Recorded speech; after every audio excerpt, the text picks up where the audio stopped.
ಗುಡಿಸಿಲಹಳ್ಳಿಯ ಶಾಲೆಯಲ್ಲಿ ಜುನಾನದ ಬಾಗಿಲು ತೆರೆದು ಪ್ರೀತಿಯ ಬಂಧನ ಜೋಡಿಸಿ ನಮ್ಮ ಮಕ್ಕಳೇ ಬೆಳೆಸುವ ಧ್ಯೇಯದೆದುರು ಪೋಷಕರೇ ನೀವೇ ನಮ್ಮ ಶಕ್ತಿ, ಮಕ್ಕಳ ಕನಸಿಗೆ ನೀವೇ ದಿದ್ದೀವಿ.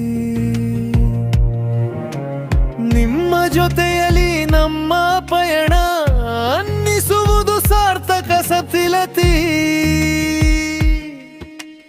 ಇಂದಿನ ಮಹಾಸಭೆಯಲ್ಲಿ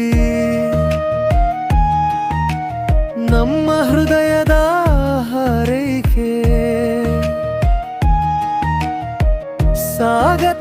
ಸ್ವಾಗತ ಕೇಳುತ್ತೇವೆ.